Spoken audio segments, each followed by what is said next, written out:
জান্নাতে আগে ঢুকে দিতেন শহীদের আগে, বলেন না সুবহানাল্লাহ।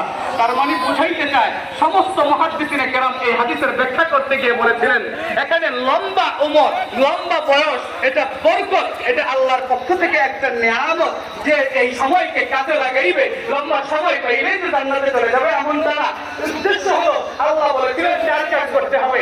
1 নাম্বার কাজ হলো সূরা আসরের ক্ষতিগ্রস্ত থেকে বাঁচতে হলে 4 কাজ। 1 নাম্বার আমল ঈমান আনতে হবে, 2 নাম্বার নেক কাজ করতে হবে, 3 নাম্বার হলো সত্যের দাওয়াত পরস্পরে দিতে হবে, 4 নাম্বার হলো ধৈর্য ধারণ করতে হবে। যদি এই আমলগুলো করি আমরাও জান্নাতে চলে যাব, জীবনের মূল্যায়ন হবে, বলেন না সুবহানাল্লাহ। আল্লাহ রাব্বুল আলামিন হুজুর চলে আসেন, আলোচনা করবেন, সবাই ধৈর্য সহকারে মনোযোগ সহকারে শুনি। সবাই বলেন নারে তাকবীর, আল্লাহু আকবার, নারে তাকবীর, আল্লাহু আকবার। আমাদের পক্ষ থেকে মুবারক শুভেচ্ছা। আলহামদুলিল্লাহ, আলহামদুলিল্লাহ,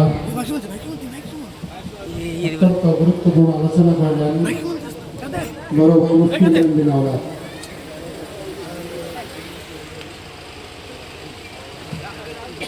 সম্মানিত এলাকাবাসী, সকলকে দৃষ্টি আকর্ষণ করছি,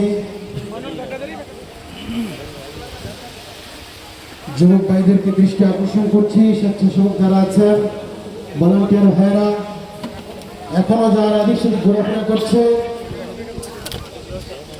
অতি দ্রুত আমাদের ঈদগাহ মাঠে উপস্থিত হয়ে যায়।